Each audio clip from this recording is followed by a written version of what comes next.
புதிய பூமி நண்பர்களே வணக்கம். நான் ராஜ்பாபு. இனிய பாபு காணொலி சிகப்பு ரோஜாக்கள் ஒரு திரைப்படம். சரிங்க, இருக்கட்டுங்க. என்ன இப்போ அப்ப வந்த திரைப்படத்தை பத்தி இப்ப நீங்க திரை விமர்சனம் கொடுக்க போறீங்களா அப்படின்னு கேட்கலாம். கிட்டத்தட்ட பாருங்க, அந்த படத்துல வருகின்ற கான்செப்ட் மாதிரியே ஊருக்குள்ள பாருங்க, இன்னைக்கு ஊருக்குள்ள மட்டும் இல்ல நாடு முழுக்க போயிருக்குது. அப்படி நாடு முழுக்க தீயாக பரவி கொண்டிருக்கும் அந்த விஷயத்தை தீயாக பரப்ப விட்டது யாருன்ற ஒரு விஷயம் பாருங்க, அவங்க கட்சிக்குள்ளவே பூகம்பமா வெடிச்சிருக்கு. அந்த மாதிரி பூகம்பமாக வெடித்து சிதறியதில் வெளியே வந்து விழுந்தது யார் தெரியுங்களா? அதைத்தான் பாருங்க இந்த காணொலிக்குள்ள 3000 பார்க்க போறோம்.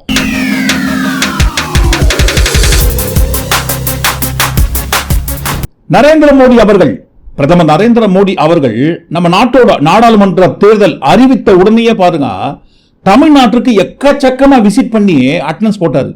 அப்படி நிறைய முறை அட்டெண்டன்ஸ் போட்டு விசிட் பண்ணி ரோட் ஷோலாம் நடத்திய எல்லா சமயத்திலையும் மேடை கட்டி மைக்கு போட்டு பேசின அந்த எல்லா இடத்துலையும் அவர் கையில் எடுத்த ஆயுதம் தான் திமுகவை குறித்து மிக முக்கியமான 3 ஆயுதம். ஒன்னு ஊழல். இவங்களுடைய ஹிஸ்டரிய பாத்தீங்கன்னா வெறும் ஊழல் மட்டும்தான் இருக்கு, வெறும் ஊழல் மட்டும்தான் இருக்கு. ரெண்டாவது குடும்ப ஆட்சி. மூணாவது பெண்களை பாருங்க, தமிழ்நாட்டுல எப்படியெல்லாம் கேவலப்படுத்தாங்கன்றதுக்கு ஒரு உதாரணம் தான் திமுக கட்சி. நம்ம நிறைய முறை சொல்லியிருக்கோம், நரேந்திர மோடி அவர்கள் டெலிபிராம்டர் எடுத்துட்டு வரும்போது ஒரு 140mm சைஸ்க்கு கண்ணாடியும் சேர்த்து எடுத்துட்டு வந்து முன்னாடி நிக்க வச்சு அவரை பார்த்தே அவர் பேசிக்கிறாரா அப்படின்ற ஒரு விஷயத்தையும் அந்த கட்சியை சேர்ந்த எந்த கட்சிங்க பர்டிகுலர்லி பிஜேபி ஞாபகப்படுத்தணும் இல்லைங்களா? ஏன்னா மற்ற கட்சிகளை போல இந்த கட்சி கிடையாது. உலகத்தின் மிகப்பெரிய என்ன கட்சிங்க அது? உலகத்தினுடைய மிகப்பெரிய ஜனநாயக கட்சியினுடைய தலைவர். உலகத்தில் இருப்பதிலேயே மிகப்பெரிய ஜனநாயக கட்சியோட தலைவர். அதுவும் அந்த தலைவர் யாரு? உலகம் போற்றக்கூடிய உத்தமர் நம்முடைய பாரத பிரதமர் நரேந்திர மோடி அவர்கள். உலக மகா உன்னதமான உத்தமரன் கோ அவரும் சரி, அந்த கட்சியை சேர்ந்தவங்க எல்லாருமே கண்ணாடிய முன்னாடி நிக்க வச்சு பேசுற மாதிரியே இருக்குங்க. அவங்களுடைய அரசியலின் அடிப்படையான விஷயம் மக்களை எப்படியாவது கொள்ளை அடிக்கணும், கொள்ளை அடிக்கணும், கொள்ளை அடிக்கணும், அதுக்கு ஆட்சியில வந்து உட்காரணும். ஊழல்னு ஆரம்பிச்சாங்க. ஆனா பாருங்க, அந்த ஊழலோட ஒட்டுமொத்தமான உருவமாக இருப்பதே இவங்க தான் சொல்லி அதிகாரப்பூர்வமாக, பத்திரிகையில வந்த செய்தியெல்லாம் கிடையாதுங்க, அதிகாரப்பூர்வமாக உச்சநீதிமன்றம் கொடுத்த தீர்ப்பு, எலக்ட்ரல் பாண்ட் சம்பந்தமாக வந்த தீர்ப்பு, மோடி அவர்களை தவிர, மோடி அவர்களின் கட்சியை தவிர பாக்கி நாட்டில் இருக்கிற ஒட்டுமொத்தமான எல்லாரும், எல்லா கட்சியை சேர்ந்தவங்க ஊழல்வாதிகள் ஊழல்வாதிகள் யார் யாரெல்லாம் இவங்க கை காட்டி ஊழல் பண்ணிருக்காங்கன்னு வழக்கு பதிவு செய்தார்களோ அவங்க எல்லாரையுமே இவங்க கட்சிக்குள்ள சேர்த்து மிக முக்கியமான பொறுப்பான பதவி எல்லாம் கொடுத்து தோள் மேல கை போட்டு உறவு கொண்டாடி கொண்டிருக்கிறார்கள். அதுக்கு காரணம், நாங்க பல்லாண்டு வாழ்க எம்ஜிஆர். பல்லாண்டு வாழ்க எம்ஜிஆர் சொன்னா தமிழ் திரைப்படம் ஆயிடும் இல்லைங்களா? அதற்கு முன்பாக, பல்லாண்டு வாழ்க திரைப்படத்துக்கு முன்பாக வெளிவந்த தோ ஹங்கேன் பாலா ஹாத் ஹிந்தி படம், அந்த திரைப்படத்தில் வருகின்ற ஜெயிலர் சாந்தாராம் கதாபாத்திரத்தை போன்று தப்பு செய்யறவங்களை பாருங்க எங்க கட்சிக்குள்ள சேர்த்து நாங்க திருத்தி இருக்கிறோம். என்னங்க எக்ஸாம் பேப்பர் திருத்துற மாதிரி சொல்றீங்க? திருத்துறதுன்னா திருத்துறது கிடையாது, அவங்க செஞ்ச ஊழல்கள் எல்லாத்தையுமே தொடச்சி சுத்தம் பண்றது. எப்படி தெரியுங்களா? நாங்க புதுசா கண்டுபிடிச்ச வாஷிங் மிஷின்ல போட்டு அமைக்கியே சுத்தம் பண்றது. எங்க வெற்றிக்கு பின்னால் இருந்த மாபெரும் சக்தி. இதுக்கு முன்னாடி துணில இருக்கிற அழுக்கெல்லாம் துவைக்கிறதுக்காக நிறைய கம்பெனி நிறைய வாஷிங் மிஷின் கண்டுபிடிச்சிருக்காங்க. ஆனா பாருங்க, உலகத்துல எந்த நாட்டிலுமே கிடைக்காத ஒரு வாஷிங் மிஷின் மோடி அவர்களோட வாஷிங் மிஷின். ஊழல் கரை படிந்தவர்கள் யார் யாரெல்லாம் இருக்கீங்களோ, நாங்க யார் யாரெல்லாம் இவங்க எல்லாம் ஊழல் பண்ணிருக்காங்கன்னு கை காட்டணுமோ அவங்க எல்லாரும் கௌரவமா இந்த வாஷிங் மிஷினை வந்து விழுந்துட்டீங்கன்னு வச்சுக்கோங்க, நீங்க சுத்தமாயிடலாம். ரெண்டாவது பாருங்க, திமுகவோட குடும்ப ஆட்சி. இப்படி திமுகவோட குடும்ப ஆட்சின்னு விமர்சனம் பண்ற அந்த மேடையிலேயே, தமிழ்நாட்டில் மைக்கு போட்டு மேடை கட்டி விமர்சனம் பண்ற அந்த மேடையிலேயே பாருங்க, எத்தனை குடும்ப ஆட்சிகள் கொண்ட கட்சியை கூட்டணியோடு சேர்த்து வச்சுக்கினே குடும்ப ஆட்சியை குறித்து பேசுறாங்கன்னு சொல்லி அன்புமணி ராமதாஸ் அவர்கள் ஒரு பக்கம், தமிழிசை சவுந்தரராஜன் இன்னொரு பக்கம், இந்த பக்கம் பாருங்க தமாக வாசன் அவர்கள் ஒரு பக்கம். இது எல்லாத்தை விட பாருங்க, சௌமியா அன்புமணி அவர்கள் அவங்க எப்படி எத்தனை வருஷமாக காத்திருந்து கட்சிக்கு வந்தாங்கன்ற ஒரு ரகசியத்தை தற்கொலை மேல சொன்னாரே. அவங்க வந்தோடனே 24 வயசுல சீட்டு கேட்டாங்களா, 30 வயசுல சீட்டு கேட்டாங்களா, 35 வயசுல சீட்டு கேட்டாங்களா, இல்ல 50 வயசுல தான் சீட்டு கேட்டாங்க? அவர்களுக்கு குழந்தை பிறந்து அவர்களுடைய குழந்தைக்கு திருமணமாய் அந்த குழந்தைக்கு திருமணம் பிறந்து பாருங்க.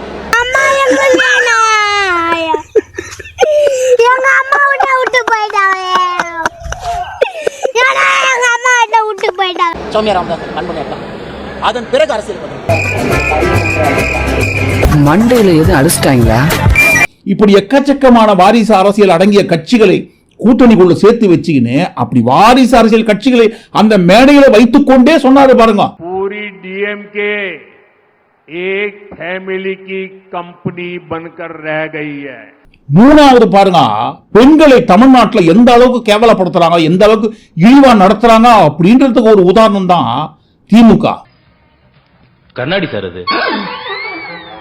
மூன்றாவதாக இவங்க சொன்ன இந்த விஷயத்துல ஒண்ணு மட்டும் கிடையாதுங்க, ஒரே கலர் ரெண்டு மாங்கான்ற மாதிரி பெண்களை குறித்தும் பாருங்க இவங்க என்ன மாதிரி நடத்தினுக்காங்கன்ற ஒரு விஷயமா வந்துற போது அதுக்குள்ளவே பாருங்க குடும்ப ஆட்சியும் வந்து சேர்ந்துற போது இன்றைக்கு நாடு முழுக்க வைரலாக பரவிக்கொண்டு நாடு முழுக்க மிகப்பெரிய ஒரு பேசுபொருளாக மாறிய விவாதம் எதுவென்றால் பிரஜ்வால் ரேவண்ணாவோட வீடியோக்கள்.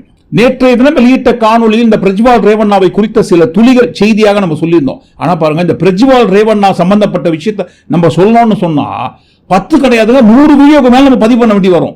ஏனென்றால் மாட்டின பென்டிரைவு 1, 2, 5, 10, 100, 50 கிடையாதுங்க, ஆயிரக்கணக்கான பென்டிரைவு, ஆயிரக்கணக்கான வீடியோஸ், நூற்றுக்கணக்கான பெண்கள். கர்நாடகா மாநிலத்தில் பாருங்க, திடீரென்று ஒரு சில இடங்களில் ஏகப்பட்ட பென்டிரைவ் கிடைக்குது. அப்படி கிடைத்த பென்டிரைவ்ல வந்து பாருங்க ஒரு சிலர் கொண்டு வந்து பிளே பண்ணி பார்க்கும்போது மிகப்பெரிய அதிர்ச்சி.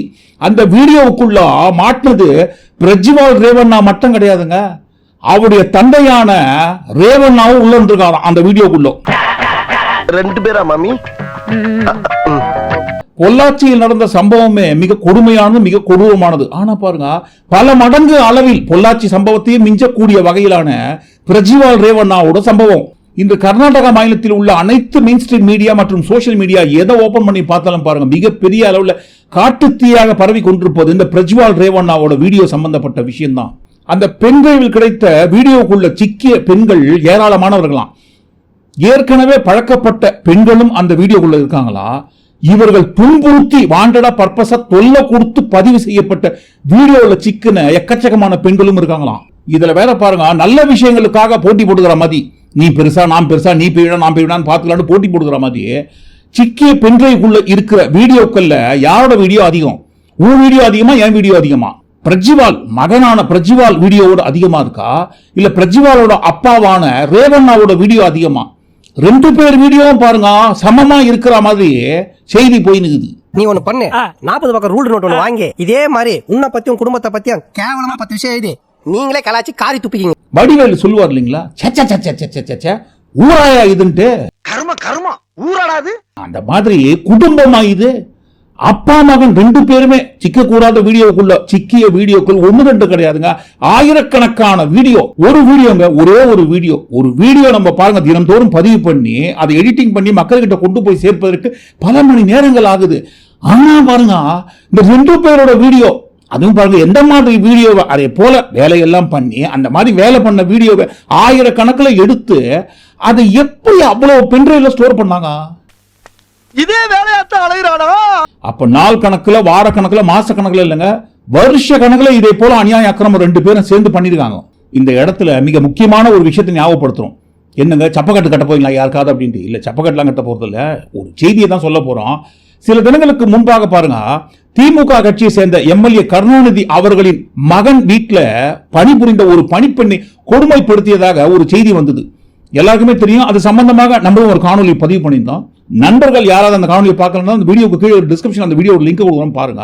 தவறு யார் செய்தாலும் தவறு தான், அந்த செய்த தவறுக்கு யாரும் நியாயம் கற்பிக்க கூடாதுன்னு சொல்லி நம்ம பதிவு செய்த காணொலியில் ஆதாரபூர்வமாக விரிவான ஒரு காணொலி பதிவு பண்ணியிருந்தோம். இப்ப இந்த இடத்துல திமுக கட்சி சேர்ந்த எம்எல்ஏ கருணாநிதி அவர்கள் மகன் வீட்டில் மகனும் மருமகளும் 2 பேரும் சேர்ந்து ஒரு பணிப்பெண்ணை கொடுமை பண்ணாங்க அப்படின்ற ஒரு விஷயத்துக்காக தமிழ்நாட்டில் இருக்கிற மிக முக்கியமாக அதனால தான் நிறுத்தி ஸ்டாப் பண்ணி நிதானமா சொல்றோம். மிக முக்கியமாக பாருங்க, வானதி சீனிவாசன் அவர்களும் NCW அம்மா அவர்களும் இவர்களை எல்லாம் தாண்டி தற்கொலை மலையெல்லாம் பொங்குனாங்க. ஆனா பாருங்க, அப்படி பொங்கல் வச்ச கூட்டம்லாம் இப்ப எங்க இருக்காங்கன்னு தெரியல. திமுக கட்சியை சேர்ந்த எம்எல்ஏ கவுன்சிலர் யாராக இருந்தாலும் அவங்களுக்கு எல்லாம் ஒரு வீடு கிடையாது, 2 வீடு இருக்கும். காலையில ஒரு வீட்டுக்கு போனாங்கன்னா சாயங்காலம் ஒரு வீட்டுக்கு போவாங்க அப்படின்ற ஒரு கருத்து கணிப்பை எடுத்து ரிப்போர்ட்டை வெளியிட்டவங்களும் சரி. திராவிட முன்னேற்ற கழகத்தோட கவுன்சிலர் எம்எல்ஏவா இருந்தா அவர் ஒரு வீட்டுல இருக்க மாட்டார். திராவிட முன்னேற்ற கழகத்துக்கு ஒரு பண்பாடு வச்சிருக்காங்க. அவங்க காலையில ஒரு வீட்டுல இருப்பாங்க, சாயந்தரம் ஒரு வீட்டுல இருப்பாங்க. திராவிட முன்னேற்ற கழகத்தினுடைய ஜீன் அது. நான் எனக்காக பேசலங்க, நம்ம நாட்டில் இருக்கிற ஒட்டுமொத்தமான பெண்களுக்காக பேசுறேன். எந்த பெண்களுக்கு இதே போல ஒரு பாதிப்பு நடந்தாலும் நான் நின்னு கேள்வி கேட்டு நின்னு அடிப்பேன்னாங்க. என்ன சிண்டி பார்க்க வேண்டாம். எந்த பெண் பத்தி இதுக்கப்புறம் யாராவது எந்த இடத்துல இருந்தாலும் சரி ஒரு பெண் இழிவாக பேசுனீங்கன்னா நான் ஆக்ஷன் எடுப்பேன். நிச்சயமாக போவேன். எனக்கு வருது இவங்க அப்படி பேசலையா, உங்க கட்சியில இப்படி பேசலையா, காங்கிரஸ்ல இப்படி பேசலையா, இந்த கட்சியில இப்படி பேசலையானா எல்லாருக்கும் சொல்றேன். பெண்கள் விஷயத்துல நாங்க ரொம்ப ஃபயரானவங்க. நாங்க பாருங்க கை கண்ணு காது கழுத்து எல்லாத்தையும் புடிங்கி வெளியே போட்டோம்னு சொல்லி பாகுபலி அவதாரம்லாம் ஒருத்தர். பேசுபவர்களுக்கு, பெண்ணை பற்றி தவறாக பேசுபவர்களுக்கு நாக்கு இருக்காது, கை வைப்பவர்களுக்கு கை இருக்காது. அப்படி பொங்கி பொங்கல் வச்சவங்க எல்லாம் இவங்க எல்லாம் இப்ப எங்க இருக்காங்கன்னு தெரியலீங்களா? ஏனென்றால் திமுக கட்சிக்குள்ள இருக்கிறவங்க 2 வீடு வச்சிருக்கும் போது அந்த பொங்கு போங்கனாங்களே. ஆனா பாருங்க பிரஜ்வால் ரேவண்ணா சம்பந்தப்பட்ட அப்பா மகன் சம்பந்தப்பட்ட சிக்கன் அந்த வீடியோக்குள்ள எக்கச்சக்கமான வீடுங்களாமே. நம்ம நாட்டுல எந்த பெண்களுக்கு ஏதாவது ஒரு பிரச்சனை நான் குரல் கொடுப்பேன்னு சொன்னாங்களே. ஆனா பாருங்க அந்த பெண்றைக்குள்ள சிக்கிய நூற்றுக்கணக்கான பெண்களில் ஒரு பெண்களுக்கு கூட ஆதரவாக இது வரைக்கும் ஒரு வரி பதிவு கூட போடலீங்களேங்க. எல்லாருக்கும் சொல்றேன். இவர் சொல்றாராம் வெக்கங்கட்ட பிள்ளைகளா போங்கடா நீ கையை எடுப்பேன் அப்படின்னு சொன்னாரு. இப்ப பாருங்க கையை எடுக்கணும்னு சொன்னா எத்தனை தடவை கையை எடுத்துக்கணும், காலை எடுத்துக்கணும், நாக்கை வெட்டிக்கணும், கண்ணை எடுத்துக்கணும். என்ன மாட்டின பென்டிரைவு எண்ணிக்கையில் அடங்காதது. அப்படி எண்ணிக்கையில் அடங்காத பென்டிரைவுக்குள்ள இருக்கிற வீடியோக்கள் ஆயிரக்கணக்கானது. அப்படி ஆயிரக்கணக்கான வீடியோக்குள்ள பாதிக்கப்பட்ட பெண்கள் 300க்கும் மேற்பட்டவர்களாமே. சினிமாவில் வருகின்ற கதையே மிஞ்சக்கூடிய வகையிலான, சினிமாவிலே இது வரைக்கும் யாரும் பார்க்காத கொடுமை அடங்கிய இதை போல கொடுமைக்கு சொந்தக்காரர்கள் குடும்ப கட்சியை சேர்ந்தவங்க. இந்த வீடியோக்குள்ள கதாநாயகர்களாக இருக்கிற அந்த பிரஜ்வாலாக இருக்கட்டும், அந்த ரேவண்ணாவாக இருக்கட்டும், 2 பேருமே பாருங்க தேவகவுடா குடும்பத்தை சேர்ந்தவர்கள். தேவகவுடா தாத்தால இருந்து, குமாரசாமி சித்தப்பால இருந்து, ரேவண்ணாவோட அப்பாவில இருந்து, ரேவண்ணாவோட பையனான பிரஜ்வால இருந்து ஒட்டு மொத்தமா ஒரே குட்டையில ஓடுற மட்டைங்க ரேஞ்சில மொத்தமாகவே பாருங்க குடும்ப கட்சி வச்சுன்னு.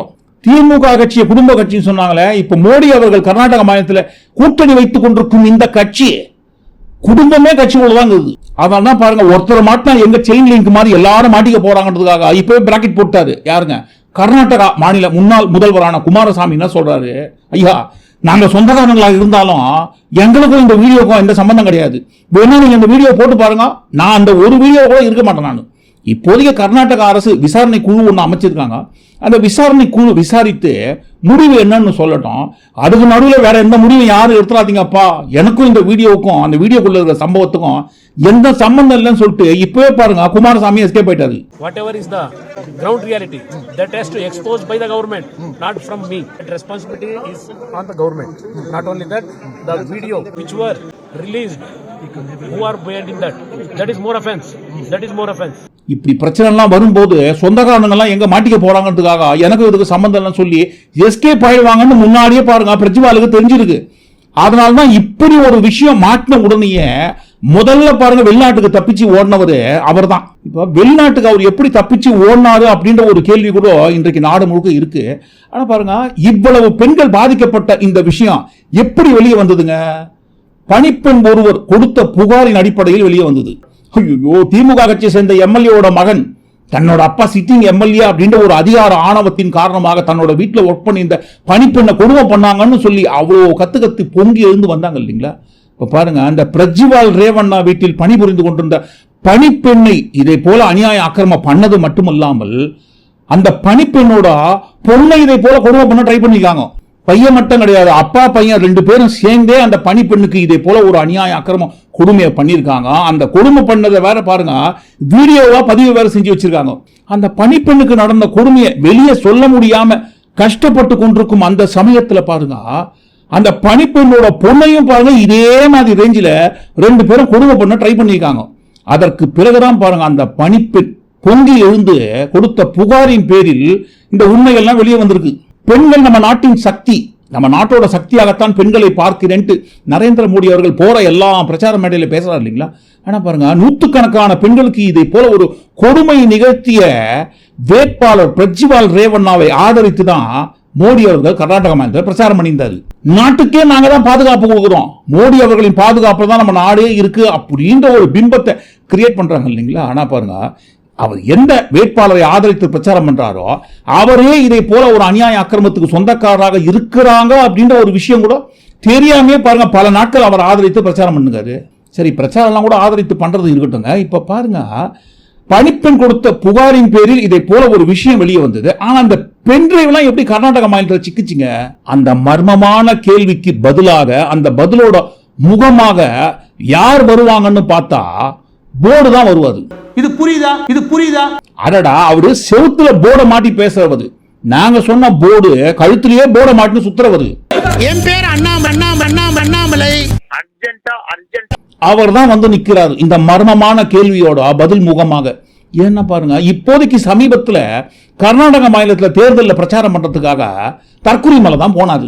அப்படி போன கையோட இவர் பிரச்சாரம் பண்ணிட்டு வந்து சில தினங்களுக்குள்ளாகவே இந்த கூட்டணி கட்சிக்குள்ள இருக்கிற பிரஜ்வால் ரேவண்ணா சம்பந்தப்பட்ட நூற்றுக்கணக்கான ஆயிரக்கணக்கான பென்ட்ரைவ் மாட்டுதுன்னு சொல்லும் போது அப்ப யார சந்தேகப்படுவாங்க? எனக்கு உன் மேலதான் ஒரு சந்தேகம். அப்ப என்னங்க நீங்க தற்குறி மலை நல்லது பண்ணியாருன்னு சொல்ல வரீங்களா? பல வருடங்களாக பல பெண்களுக்கு இதை போல அநியாய அக்கிரம துன்பத்தை கொடுத்து கொண்டிருந்த ஒருத்தரோட முகத்தை பென்ட்ரைவ் மூலமாக வெளிச்சம் போட்டு காட்டியிருக்காருன்னு சொல்ல வரீங்களான்னு கேட்கலாம். அவ்வளவு நல்லவர் பட்டத்தெல்லாம் அவருக்கு கொடுத்து அவ்வளவு வசந்த இடத்துல விற்கிறதுக்கு தகுதியான நபர்லாம் பாருங்க தற்குறி மலை கிடையாது. அவர் பாருங்க ஏதோ ஒரு பெரிய அளவுல பேரம் பேசியிருக்காரு. பேசின பேரம் படியிலையா, இல்ல அவர் டிமாண்ட் பண்ண தொகை ரொம்ப அதிகமா இருந்ததா, அதெல்லாம் கொடுக்க முடியாதியா, உன்னால முடிஞ்சதை பார்த்துக்கணும் ஏதாவது திமுறா சொன்னாங்களா? அவங்க திமுற அடக்கத்துக்காக ராவோட ராவா இதை போல அவங்க ரகசியம் அடங்கிய பென்ட்ரைவ் எல்லாம் வெளியிட்டாரா அப்படின்ற ஒரு செய்தி இன்றைக்கு கர்நாடக மாநிலம் முழுவதும் பரவி நிற்குது. அதுக்கு ஒரு நியாயமும் இருக்கு. கர்நாடக மாநிலம் முழுவதும் தற்குறி மலை மீது சந்தேகம் எழுந்த செய்தி பரவி இருக்கிறதுல ஒரு நியாயமும் இருக்கு. இதற்கு முன்பாக கர்நாடக மாநிலத்தில் ஐபிஎஸ் அதிகாரியாக ஒரு பணிபுரிந்து கொண்டிருந்த சமயத்திலேயே பாருங்க குமாரசாமி சம்பந்தப்பட்ட ஆடியோவை இவர் வெளியிட்டு அதுல மாட்டினார் இவரு. இதனைத் தொடர்ந்து கர்நாடக முதல்வர் குமாரசாமியின் இல்லத்தில் பாதுகாப்பு பணியில் இருந்த காவலர் ஒருவர் குமாரசாமியின் பிரச்சனையை குறித்து பேசிய வீடியோ உள்ளூர் சேனலில் ஒளிபரப்பானது. இதனால் ஆத்திரமடைந்த முதல்வர் குமாரசாமி அண்ணாமலையை அழைத்து பலரின் முன்னிலையில் கடுமையாக திட்டியதாக கூறப்படுகிறது. அண்ணாமலையை அதிகாரிகள் முன் சரமாரியாக வசைபாடியதாக தெரிகிறது. இதனால் மன உளைச்சலுக்கு ஆளான ஐபிஎஸ் அதிகாரி அண்ணாமலை தனது பதவியை ராஜினாமா செய்யும் நிலைக்கு தள்ளப்பட்டார். ஐபிஎஸ் அதிகாரியாக இருக்கும் போதே இதே போல ஆடியோ வீடியோ வெளியிடுறதுல ரொம்ப ஸ்பெஷலிஸ்டா இருந்த இவரு, அவர் ஐபிஎஸ் அதிகாரியாக பணிபுரிந்து கொண்டிருந்த அந்த சமயத்திலே பாருங்க பாதுகாப்பு அதிகாரியாக இருக்கும் போதே குமாரசாமி அவர்கள் சம்பந்தப்பட்ட வீடியோ வெளியே வருதுன்னு சொன்னா, அப்ப இவர் பாருங்க இந்த கர்நாடக மாநிலத்துக்குள்ள வந்த உடனேயே இதே போல பென்ட்ரைவ் எல்லாம் சிக்குதுன்னு சொன்னா, அப்படி சிக்கிறதுக்கு காரணம் யாராக இருக்கும்? இவர்தான். இவருக்கு இதான் வேலை. நல்லாவே தெரியும். அவங்க கட்சிக்குள்ள இருக்கிற A to Z எல்லாருக்குமே நல்லாவே தெரியும். இதுக்கு முழு காரணம் தற்குறி மலையாகத்தான் இருக்கும்னு. அதுவும் முக்கியமா பாருங்க வானதி சீனிவாசன் அக்கா அவர்களுக்கு நிச்சயமா சுத்தமா தெரிஞ்சிருக்கும். எல்லாத்துக்கும் காரணம் ஏவி ஸ்பெஷல் தற்குறி மலை தான் சொல்லி.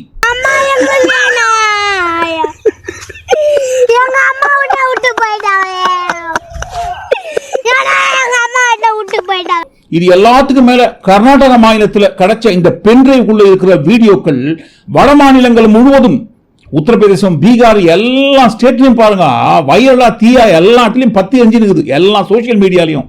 ஆனா பாருங்க இப்படி நாடு முழுக்க ஓவர் நைட்ல நாடு முழுக்க தீயாக பரவி கொண்டிருக்கும் இந்த சம்பவத்தை குறித்து மோடி அவர்கள் உட்பட யாருமே பாருங்க ஒருத்தருமே ஒரு வார்த்தை கூட பேசாம மௌனம் காப்பது ஏன்? ஒரு நபர் மிக முக்கியமான இதை போன்ற ஒரு வழக்கில் சிக்கிறாங்கன்னு சொல்லும் போது சிக்கிய அந்த நபர் எங்க வெளிநாட்டுக்கு தப்பிச்சு போட போறாருன்றதுக்காக லுக் அவுட் நோட்டீஸ் கொடுத்துருவாங்க. ஆனா பாருங்க இந்த பிரஜ்வால் விஷயத்துல இதை போல நடவடிக்கை எல்லாம் எதுவுமே எடுக்காம ஃப்ரீயா விட்டுட்டாங்க. அவரு பாருங்க சுதந்திர பறவையை போல ஏதோ நாட்டுக்கு தியாகம் பண்ண மாதிரி ரெஸ்ட் எடுக்கிறதுக்காக ஜெர்மன்ல போய் செட்டில் ஆயிட்டாரு.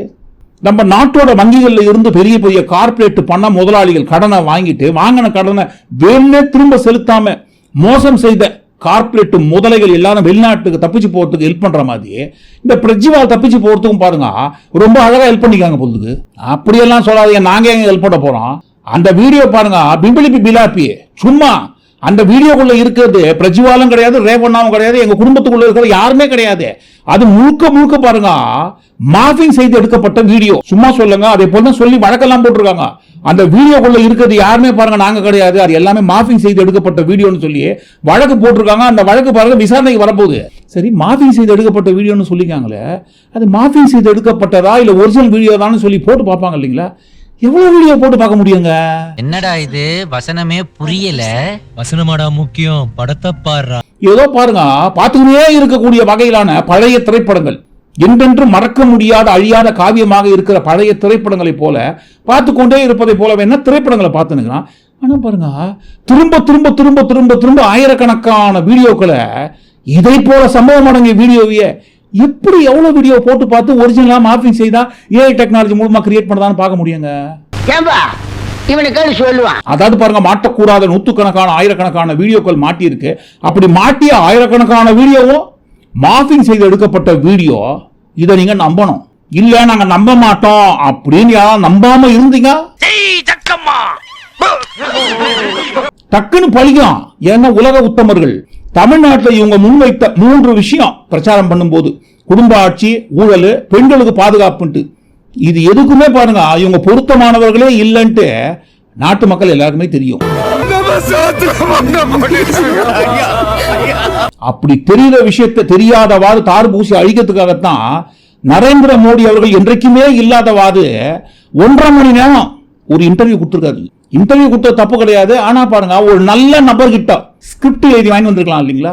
யாரோ பாருங்க இவர் காலை வாரி விடணும் அப்படின்றதுக்காகவே பாருங்க கட்டுக்கட்டான பொய்களை கட்டுக்கட்டா கட்டி மக்களுக்கு தெரியுற மாதிரி பொய்யையே பாருங்க எழுதி கொடுத்திருக்காரு. எழுதி கொடுத்ததையும் அவரும் பாருங்க அப்படியே அந்த இன்டர்வியூல கட்டி வச்சிருக்காரு.